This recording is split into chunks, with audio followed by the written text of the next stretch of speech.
Bonjour à toutes. Alors, en réponse à la question du lundi, lundi c'est permis, donc dans laquelle vous me posez toutes vos questions sur Facebook ou sur mon sur mon adresse email delphine@femme de challenge tout au pluriel.com.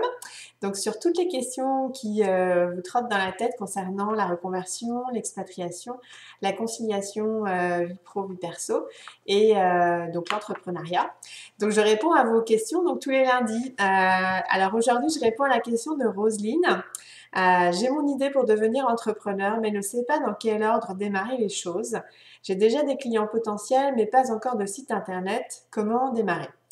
Alors en fait, une fois qu'on a trouvé son idée, puisque Roselyne, tu me dis j'ai mon idée pour devenir entrepreneur. La deuxième étape, c'est de définir quels sont tes clients cibles. Donc généralement, faut commencer par un client cible. Donc définir vraiment son portrait robot pour savoir à quoi il ressemble. Donc est-ce que c'est une femme, un homme, quelle tranche d'âge, quel profil, est-ce que c'est un entrepreneur, une entreprise, dans quel secteur d'activité. Enfin bref, le plus précis ce sera, le plus facile ce sera de le trouver.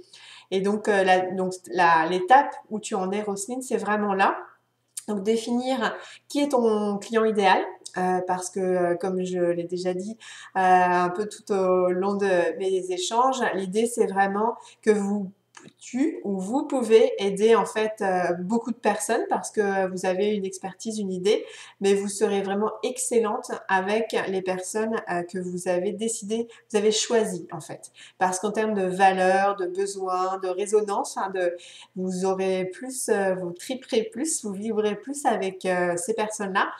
Et donc, ce sera vraiment dans cette dynamique que finalement vos services s'achèteront et vous n'aurez pas à les vendre. Il n'y aura pas de résistance, il y aura une vraie résonance. Je dis un peu ça, c'est vraiment un feeling, des valeurs partagées.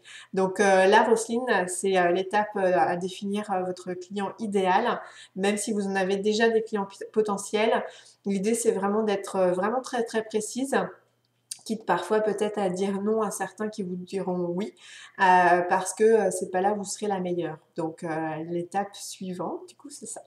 Voilà, bah, Roselyne, j'espère que j'ai répondu à votre question. Et puis, si vous avez d'autres questions, n'hésitez pas à les poster tout au long de la semaine. Après, j'en choisis une à laquelle je réponds donc par vidéo le lundi. Bonne semaine!